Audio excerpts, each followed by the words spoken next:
Hello दोस्तों, welcome to our YouTube channel cricket tricks Ashwamegh. देखिए दोस्तों, आज हम आईपीएल 2023 में कुछ जो न्यू रूल्स अप्लाई होने वाले हैं उनके बारे में बात करेंगे। सारे रूल्स आपको जानना बहुत ज़रूरी है ताकि मैच टाइम आपको कोई भी कन्फ्यूजन ना हो। देखिए, first of all in IPL 2023 team captain can walk in with two different team sheets before handling their final playing 11 after the toss. जिन भी दोनों टीमों का मैच होगा उनके कैप्टन अपने साथ दो शीट्स लेके आएंगे। दोनों शीट्स में टोटल 15 खिलाड़ियों के नाम होंगे। उन 15 में से 11 वो प्लेयर होंगे जो मैच में खेलेंगे और 4 प्लेयर्स वो होंगे जिनमें से एक इम्पैक्ट प्लेयर के तौर पे मैच में यूज़ किया जा सके। देखिए, teams are to announce playing 11 after the toss.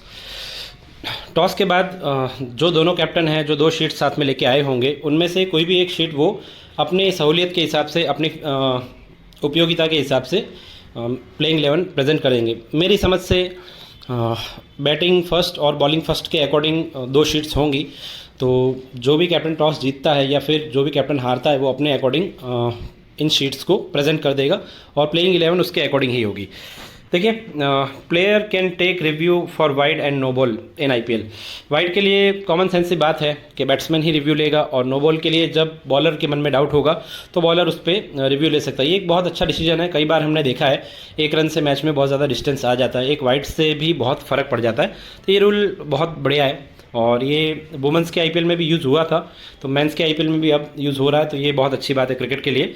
देखिए, unfair movement of the wicket keeper और by fielder will result in dead ball and 5 penalty runs.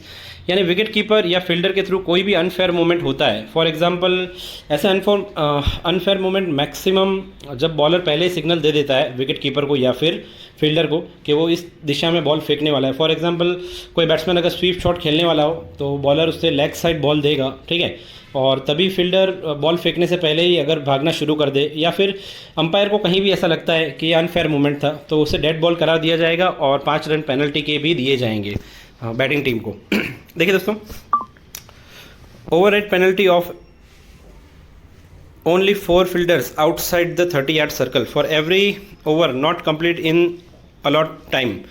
यानी कि जो टाइम तय किया गया होगा 20 ओवर पूरे करने के लिए। देखिए, हर क्रिकेट मैच में चाहे T20 हो चाहे 50 ओवर का मैच हो, सब में एक टाइम फिक्स होता है कि इतने समय के अंदर बॉलिंग टीम को अपने ओवर पूरे करने होते हैं, ठीक है। अगर उस टाइम के अंदर ओवर पूरे नहीं हुए तो यहाँ उसके लिए एक नया रूल है।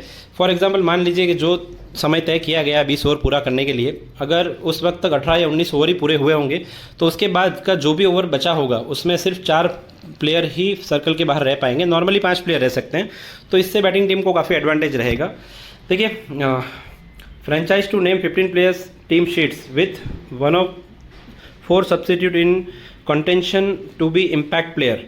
देखिए, जो भी टीम्स है, जो भी टीम के कैप्टन है या फिर फ्रेंचाइजी समझ लीजिए, 15 प्लेयर की जो शीट देंगे टॉस के बाद, उसमें 4 प्लेयर ऐसे होंगे जिन्हें वो इम्पैक्ट प्लेयर के तौर पे मैच में यूज़ कर सकते हैं। देखिए, इम्पैक्ट प्लेयर का यूज़ कैसे होगा? फॉर एग्जांपल कोई बैट्समैन रिटायर्ड हर्ट हो जाता है, ठीक है, कोई बॉलर अपने ओवर कंप्लीट नहीं कर पा रहा है, तो उसकी जगह या तो कोई बॉलर ही लिया जा सकता है बॉलर के रिप्लेसमेंट में, या बैट्समैन के रिप्लेसमेंट में बैट्समैन ही लिया जा सकता है। इस रूल के बारे में ज़्यादा क्लेरिफिकेशन अब तक दिया नहीं गया है, जब मैच शुरू होंगे तब आपको समझ आ जाएगा। देखिए दोस्तों, impact player can only be an Indian player unless there are less than 4 overseas player in the playing 11।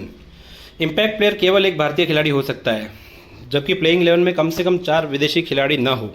देखिए दोस्तों, अगर इम्पैक्ट प्लेयर का सिंपल सा रूल है, किसी भी कंडीशन में 4 विदेशी प्लेयर से ज़्यादा मैच में नहीं खेल सकते। अगर किसी टीम को इम्पैक्ट प्लेयर की लिस्ट में एक फॉरेन प्लेयर भी रखना है तो उन्हें अपनी टीम में पहले ही 3 प्लेयर को खिलाना होगा, या फिर उन्हीं 4 प्लेयर में से जो प्लेइंग 11 में ऑलरेडी है उन्हीं में से रिप्लेस करके एक विदेशी प्लेयर को उन्हें इम्पैक्ट प्लेयर के तौर पे यूज़ करना होगा। नॉर्मली इंडियन प्लेयर ही यूज़ होगा, विदेशी प्लेयर यूज़ हो ऐसा कम ही आपको देखने को मिलेगा। ठीक है दोस्तों, impact player need to pick 4 substitute along with playing 11 during toss and out of 4 only 1 can be use as an impact player. Team को प्लेइंग 11 के साथ 4 सब्सिट्यूट चुनने होंगे और 4 में से केवल एक ही इम्पैक्ट प्लेयर को इस्तेमाल किया जा सकता है। यानी कि जो 4 प्लेयर चुने गए होंगे उनमें से कोई भी एक प्लेयर ही इम्पैक्ट प्लेयर के तौर पे यूज़ किया जा सकेगा और सिर्फ एक ही बार, ठीक है। मैच में कोई बार बार इम्पैक्ट प्लेयर वाला जो रूल है उसमें कोई चेंज नहीं होगा। एक बार आपने यूज़ कर लिया। देखिए, an impact player can not act as captain. जो भी इम्पैक्ट प्लेयर होगा वो बॉलर के तौर पे, फील्डर के तौर पे, बैट्समैन के तौर पे अपना परफॉर्मेंस दे सकता है, लेकिन वो कैप्टन का रोल प्ले नहीं कर सकता। Both teams are allowed to use one impact player per match. It is, however, not compulsory. It is up to teams whether they want to use the impact player or not. दोनों team को हर match में एक impact player use करने की permission होगी, लेकिन ये ज़रूरी नहीं है कि आपको यूज़ करना ही है, वो टीम की पसंद पे डिपेंड करता है। एक खिलाड़ी जिसे इम्पैक्ट प्लेयर द्वारा प्रस्थापित किया जाता है, अब वह शेष मैच में भाग नहीं ले पाएगा। इसका मतलब ये है दोस्तों, देखिए कोई भी एक प्लेयर जो एक बार इम्पैक्ट प्लेयर के तौर पे मैच में आ गया है और उसके रिप्लेसमेंट में जो प्लेयर बाहर जा चुका है वो दोबारा मैच में वापसी नहीं कर पाएगा। देखिए बहुत ही इंटरेस्टिंग रूल्स हैं सारे आईपीएल के, जो भी अभी हर साल दर साल T20 क्रिकेट हो, इंटरनेशनल क्रिकेट हो या कोई भी लीग क्रिकेट हो, सब में कुछ ना कुछ रूल्स अपडेट होते रहते हैं, तो ये सारे रूल्स पता होने चाहिए। ऐसे ही कुछ रूल्स बिग बैश में भी चेंज हुए थे, PSL में भी रूल्स चेंज होते रहते हैं। बहुत समय पहले एक सुपर सब का रूल आया था, कई सालों पहले, आज से शायद 10 साल पहले या उससे भी पहले।